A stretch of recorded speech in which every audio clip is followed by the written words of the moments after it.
என்னுடைய சகோதர சகோதரிகளுக்கு என்னுடைய பணிவான அன்பான வணக்கங்கள். ஓம் நம சிவாய. காலையில் ஒரு ஷார்ட்ஸ் போட்டிருந்தேன். கொலை குற்றவாளிகள், கற்பழிப்பு குற்றவாளிகள், திருட்டு குற்றவாளிகள், இந்த குற்றவாளிகள்லாம் நீதிபதி கிட்ட போய், ஐயா நீங்கள் எவ்வளோ கருணையானவர், நீங்கள் தான் உத்தமமானவர், எவ்வளோ படிச்சிருக்கீங்க, எங்களை மன்னிச்சிடக்கூடாதா அப்படின்னும் பொழுது ஜட்ஜ் அவங்களெல்லாம் மன்னிச்சிடுவாரா?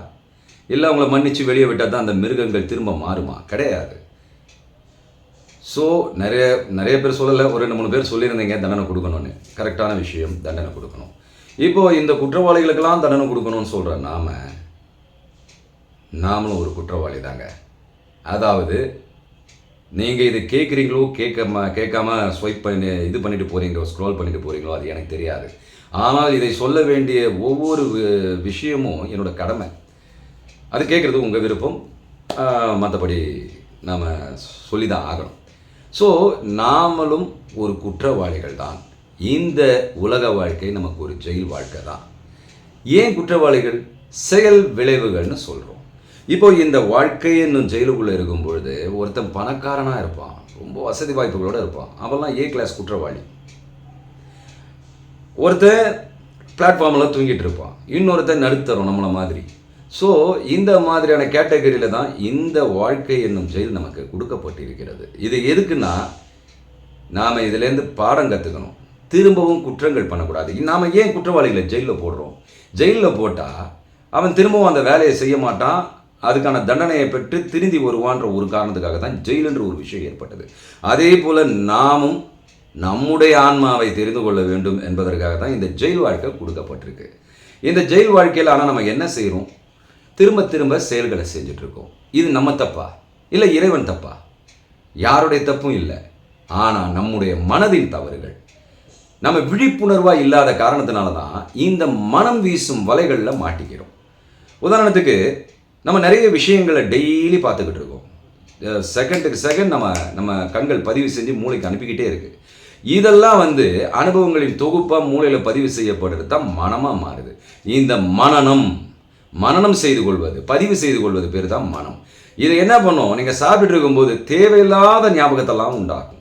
அந்த சமயத்தில் யாரோ ஒருத்தர் உங்களை என்னைக்கோ பல வருஷங்களுக்கு முன்னால் திட்டிருப்பாங்க.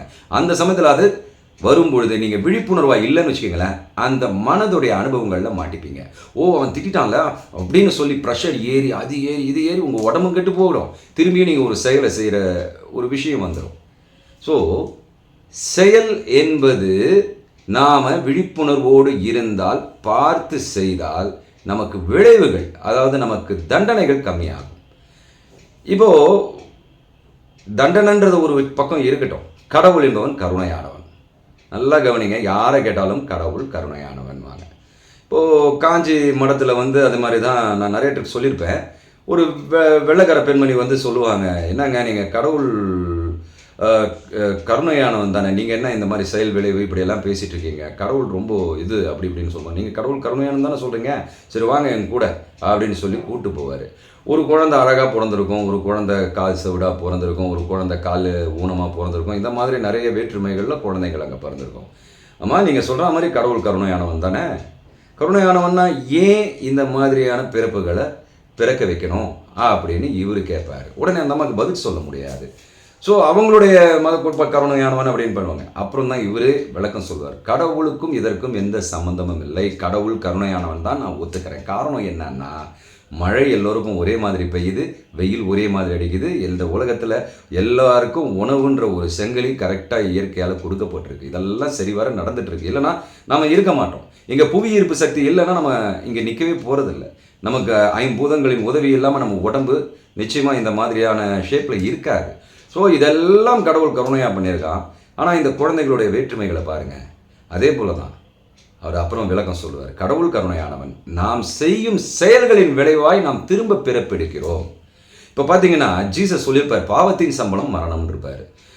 நம்ம கேட்கலாம், ஏன் ஜீசஸ் கூட தானே செத்தாருன்னு. கிடையாது, ஜீசஸ் மரணம் கிடையாது. அது பேர் காரணம் என்னென்னா, பாவத்தின் சம்பளம் மரணம்னா நம்ம இங்கே என்ன பார்க்கணும்னா, கூர்ந்து கவனிக்கணும்னா, பாவங்கள், நம்முடைய பாவங்கள். நான் ஒரு அப்பாவை பாவிச்சுக்கிறேன், ஒரு பையனாக பாவிச்சுக்கிறேன், ஒரு குற்றவாளியாக பாவிச்சுக்கிறேன், ஒரு கொலைகாரனாக பாவிச்சுக்கிறேன், ஒரு திருடனாக பாவிச்சுக்கிறேன். இதுபோல் நானாக ஏற்படுத்தி கொள்ளும் பாவங்கள். இந்த பாவத்தின் சம்பளம் நிச்சயமாக மரணம். ஏன் மரணம்? நான் இதற்காக இன்னொரு உடலை எடுத்து இந்த பாவங்களுக்கு ஏற்றாற் போல் திரும்பவும் அனுபவிக்க ஆரம்பிக்க வேண்டும். எது உண்மை என்று தெரிந்து கொள்வதற்காக. இப்போ இதை பண்ணுறதுனால தான் அவர் பாவத்தின் சம்பளம் மரணம்னாரு. அவர் இறந்ததுக்கு அவர் இறக்கலை. அவருடைய உடல்ன்ற அந்த தன்மை அந்த பாவிக்கலை. அவர் நான் ஒரு மனுஷன்னு பாவிச்சிக்கல. அவர் தன்னுடைய ஆன்மாக்குள்ளே போயிட்டாரு. அப்படி இருக்கும்போது அவருடைய மரணம் அங்கே மரணம் கிடையாது, அது உடலுக்கான மரணம் அவருக்கு கிடையாது. ஸோ இப்போ நம்ம உடலுக்குள்ளே இருந்துக்கிட்டு நாம் கிருஷ்ணகுமாராக நான் பாவிச்சுக்கிற வரைக்கும் எனக்கு பிறப்பு இருந்துக்கிட்டே இருக்கும். அப்போ மரணம் என்பது எனக்கு இருக்கும். ஆனால் நான் கிருஷ்ணகுமார் இல்லை, எல்லாவற்றிலும் பரவி இருக்கும் அந்த இறை துளி தான் எனக்குள்ளும் இருக்கிறது. இந்த துளியை அந்த பெருங்கடலோடு சங்கமிப்பது என்னுடைய வேலைன்னு சொல்லி நான் சங்கமிச்சுட்டேன்னு வச்சுக்கோங்களேன். அதுக்கப்புறம் எனக்கு மரணம் என்பதே கிடையாது. மரணம் இல்லாத பெருவாழ்வு அதுதான். ஸோ கடவுள் என்பவன் கருணையானவன். நாம் செய்கிற செயல்களின் விளைவாக அனுபவிக்கிறதுக்கு தான் இந்த ஜெயில் தண்டனைக்கு வந்திருக்கோம். இப்போ இந்த ஜெயிலேருந்து எப்படி தப்பிக்கிறது? இப்போது உதாரணத்துக்கு பார்த்தீங்கன்னா, சட்டம் நிறைய ஓட்டைகள் இருக்குது. அதை பயன்படுத்தி ஒரு புத்திசாலியானவன், ஒரு திறமையானவன், ஒரு பணக்காரன், ஒரு அரசியல்வாதி இவங்க தப்பிச்சு வெளியே வந்துடுவாங்க, அவன் குற்றம் பண்ணணும்னா இருந்தாலும். ஆனால் இந்த ஜெயில் வாழ்க்கையில் தப்பிக்கவே முடியாதுங்க. நீங்கள் அனுபவிச்சு தான் ஆகணும். ஆனால் அந்த அனுபவத்தில் இருந்து விதியை மதியால் மெல்லலான்னு பெரியவங்க வெல்லலான்னு சொல்லியிருக்காங்கல்ல பெரியவங்க சித்தர்கள்லாம். இந்த விதி என்பது என்னன்னா விதிக்கப்பட்டது. இந்த விதியை மதியை கொண்டு வெல்ல வேண்டும். அதாவது நமக்கு கொடுக்கப்பட்டிருக்கும் அறிவு, அதாவது விழிப்புணர்வு. இந்த விழிப்புணர்வால் நம்முடைய விஷயங்கள், அனுபவங்கள் இதெல்லாம் நோக்கும் பொழுது நாம் என்ன செய்யணும்? நாம் அதை சாட்சித்தன்மையாக, எனக்கு இல்லை இது, நானும் அனுபவம் வேறு வேறு, எனக்கு இருக்கிற அனுபவம் இல்லை. கிருஷ்ணர் சொல்வார் பகவத்கீதையில், ஆன்மா வெட்ட முடியாது, உணர்த்த முடியாது. அந்த பக்குவத்துக்கு நாம் வரணும்.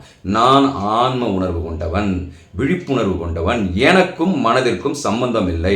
ஏனென்றால் மனம் மனனம் செய்து கொண்டு அதை திரும்ப திரும்ப காட்டி என்னை மாயவலை கொண்டு இழுக்கிறது. ஒரு ஆசையை உண்டாக்கும் மனசு. ஏன்னா ஏற்கனவே அந்த தேன் துளியை நக்கி பார்த்து அது இனிப்புன்னு சொல்லி சுவை இருக்குல்ல, அந்த தேனை சாப்பிட்ணுன்னு தோணும். சுகர் பேஷண்ட்டாக இருப்போம். ஸோ மனம் இப்படி தான் கொடுக்கும் அனுபவங்களை கொண்டு. நாம தான் நம்ம விழிப்புணர்வை கொண்டு அது வேண்டுமா வேண்டாமா என்று முடிவெடுத்து அதில் சாட்சித்தன்மையாக இருந்தோம் என்றால் நிச்சயமாக இந்த உலக ஜெயில் வாழ்க்கையிலிருந்து நாம் நம் மதியை, அதாவது விழிப்புணர்வை கொண்டு, சாட்சித்தன்மையை கொண்டு, நான் அவனல்லன்ற படம்லாம் வந்திருக்கு பாருங்க, நான் இவனல்ல, நான் உள்ளிருப்பவன், எல்லாவற்றையும் கவனித்து கொண்டிருப்பவன்ற உணர்வை பெற்றோம் என்றால் நிச்சயமாக நம்ம அடுத்த பிறப்பு எடுக்க தேவையில்லை. இந்த பிறவியே நமக்கு போதும். நன்றி, வணக்கம், ஜெய் ஹிந்த்.